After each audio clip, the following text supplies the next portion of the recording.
संसद के दोनों सदनों में राष्ट्रपति के अभिभाषण पर धन्यवाद प्रस्ताव पर चर्चा जारी। पीएम मोदी लोकसभा में आज, राज्यसभा में कल दे सकते हैं चर्चा का जवाब।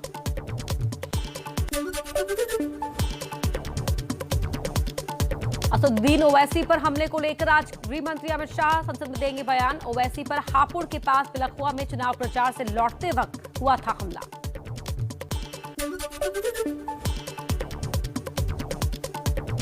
प्रधानमंत्री मोदी का आज यूपी दौरा। बिजनौर के वर्धमान डिग्री कॉलेज में करेंगे जनसभा। बिजनौर के बाद उत्तराखंड के लोगों से वर्चुअली संवाद करेंगे पीएम मोदी।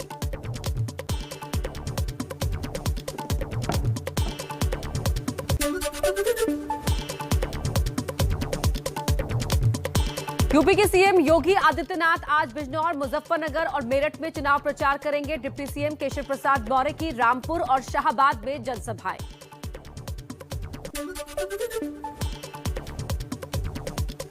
समाजवादी पार्टी के अध्यक्ष अखिलेश यादव की आज सहारनपुर में प्रेस कॉन्फ्रेंस, कार्यकर्ताओं से भी करेंगे बात। जयंत चौधरी का मेरठ, गाजियाबाद और बागपत में चुनाव प्रचार।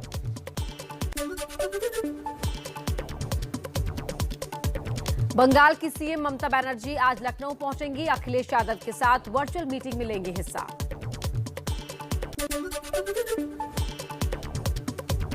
बीएसपी अध्यक्ष मायावती की आज बरेली में चुनावी रैली। कोरोना प्रोटोकॉल के तहत जनसभा में 1000 कार्यकर्ता ही होंगे शामिल। बीजेपी अध्यक्ष जेपी नड्डा के उत्तराखंड दौरे का आज दूसरा दिन। उम्मीदवारों के लिए देहरादून, बागेश्वर, पिथौरागढ़ में करेंगे प्रचार। बाबा बागनाथ मंदिर में भी करेंगे दर्शन। उत्तराखंड के 3 दिन के दौरे पर दिल्ली के सीएम अरविंद केजरीवाल आज करेंगे घर घर प्रचार। हरिद्वार में सुबह 11 बजे करेंगे press conference.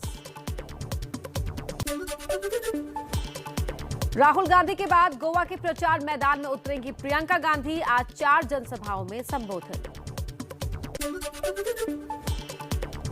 Delhi, UP, Bihar, Gujarat, Bengal और केरल समेत कई राज्यों में आज से खुलेंगे स्कूल, कॉलेज। कोरोना नियमों का पालन करना होगा बेहद जरूरी। कोरोना वैक्सीन के लिए आधार कार्ड की अनिवार्यता के खिलाफ दाखिल याचिका पर आज सुप्रीम कोर्ट में होगी सुनवाई। वैक्सीन लेने के लिए जरूरी है आधार कार्ड।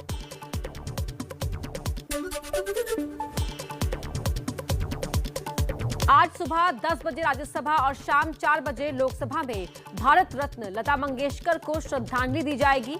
श्रद्धांजलि के बाद 1 घंटे तक दोनों ही सदनों की कार्यवाही स्थगित रहेगी। लता मंगेशकर के निधन पर आज महाराष्ट्र में सार्वजनिक अवकाश रहेगा। बंगाल में भी आधे दिन की छुट्टी रहेगी। सीएम ममता ने सार्वजनिक स्थानों पर अगले 15 दिन तक लता दीदी के गाने चलाने के दिए निर्देश।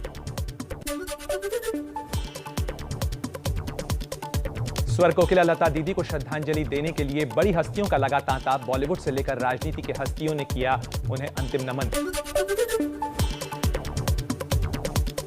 स्वर कोकिला लता मंगेशकर के निधन पर 2 दिन का राजकीय शोक। आज भी देश भर में आधा झुका रहेगा राष्ट्रीय ध्वज।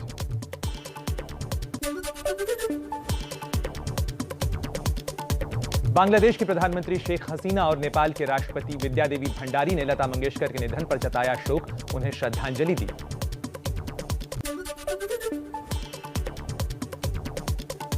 गोवा में होने वाली प्रधानमंत्री नरेंद्र मोदी की वर्चुअल रैली स्थगित। लता मंगेशकर के निधन के चलते टाली गई रैली।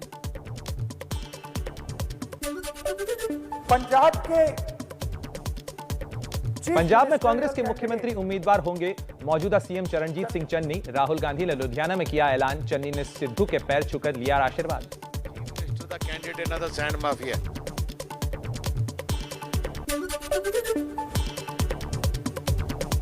पंजाब के मुख्यमंत्री चरणजीत सिंह चन्नी का दावा, बोले पंजाब में 2/3 बहुमत से कांग्रेस की सरकार बनना तय। पंजाब और पंजाबियों की प्रगति के रास्ते पर ले जाऊंगा। पंजाब दे विच कांग्रेस पार्टी दी 2/3 मेजोरिटी दे नाल सरकार बनेगी।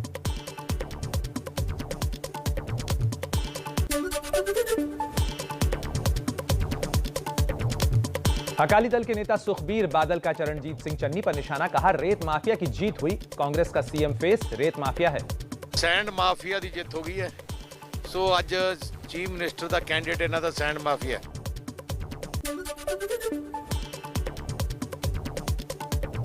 पूर्व केंद्रीय मंत्री और बीजेपी नेता राज्यवर्धन सिंह राठौड़ ने एबीपी न्यूज से खास बातचीत की।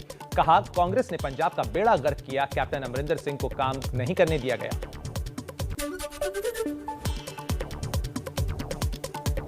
बीजेपी ने उत्तर प्रदेश के लिए 45 उम्मीदवारों की एक और सूची जारी की है। यूपी की मंत्री स्वाति सिंह के पति दयाशंकर सिंह को बलिया से टिकट दिया गया है। अमेठी से मैदान में होंगे संजय सिंह।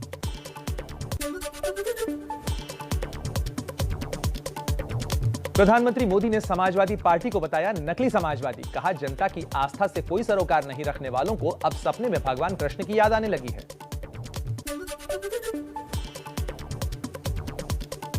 उत्तर प्रदेश के गजरौला में गृह मंत्री अमित शाह ने अखिलेश यादव पर जमकर हमला बोला। कहा, एक खेमा जातिवाद वालों का है और दूसरा खेमा दंगा कराने वालों का है।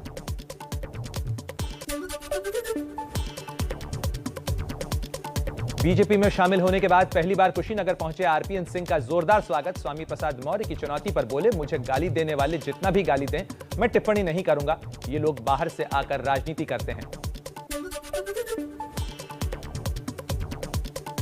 आगरा में समाजवादी पार्टी के अध्यक्ष अखिलेश यादव का बीजेपी पर बड़ा आरोप। कहा, चुनाव में समाजवादी पार्टी की मजबूती देखकर हमारे लोगों को धमकाया जा रहा है। कि हम गर्मी निकाल देंगे। हम उन बाबा मुख्यमंत्री को कहना चाहते हैं, गर्मी निकले ना निकले, लेकिन समाजवादी सरकार आएगी तो भर्ती निकलेगी, चाहे हमें फौज में भर्ती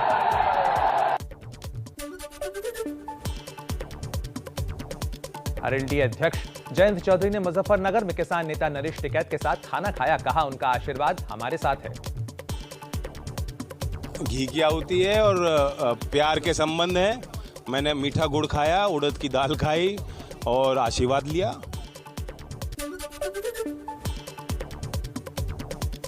मेरठ में संयुक्त किसान मोर्चा के नेता राकेश टिकैत की जनता से बीजेपी को सजा देने की अपील। कहा, काफी दिनों से एक जाति विशेष को टारगेट किया जा रहा है। हिंदू मुस्लिम मैच खेलने की साजिश नाकाम कर देंगे।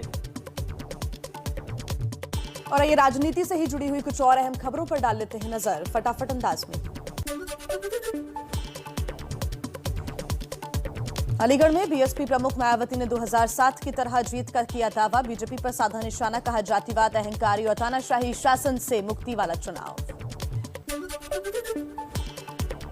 पीलीभीत में विरासत की जंग में 2 गुटों में बटा परिवार। बागी भांजे ने एसपी छोड़ बीएसपी से ठोकी ताल, तो मामा कांग्रेस के टिकट पर चुनाव मैदान में उतरे। दिवंगत पूर्व मंत्री हाजी रियाज अहमद की सीट को लेकर दिलचस्प लड़ाई।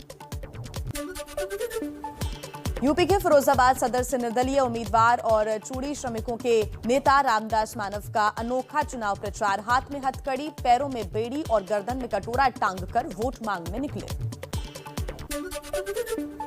चुनाव आयोग ने रोड शो, पदयात्रा, साइकिल और वाहन रैलियों पर प्रतिबंध बढ़ाया, लेकिन जनसभाओं को लेकर थोड़ी ढील दी। बंद जगहों पर क्षमता के 50% और खुले मैदान की क्षमता के 30% लोग ही हो सकेंगे शामिल। समाजवादी पार्टी के प्रदेश अध्यक्ष नरेश उत्तम पटेल ने चुनाव आयोग को एक और चिट्ठी लिखी। आचार संहिता के उल्लंघन का हवाला देकर लैपटॉप और टैबलेट बांटे जाने पर रोक लगाने की मांग की। यूपी में विधान परिषद की 36 सीटों के लिए अब 9 अप्रैल को वोटिंग होगी। 12 अप्रैल को आएंगे नतीजे। देश में कोरोना के केसेस कम, लेकिन बढ़ रही है मौतों के आंकड़े। 24 घंटे में 1,27,952 नए केसेस आए सामने। 1,059 लोगों की जान गई। संक्रमण की दर 7.98% हुई। रूस और यूक्रेन के बीच तनाव पर अमेरिका का बड़ा खुलासा। राष्ट्रपति बाइडेन के सलाहकार जैक सुलिवन ने कहा, रूस किसी भी दिन यूक्रेन पर हमला कर सकता है। पाकिस्तान के खैबर पख्तूनवा में आतंकवादी हमले में 5 पाकिस्तानी सैनिकों की मौत। तहरीक-ए-तालिबान पाकिस्तान ने हमले की जिम्मेदारी ली। पाक सेना का दावा, अफगान सीमा के अंदर से आतंकवादियों ने हमला किया। अहमदाबाद में पहले वनडे में भारत ने वेस्टइंडीज को 6 विकेट से हराया। भारत ने 4 विकेट के नुकसान पर 28 ओवर में 178 रन बनाए।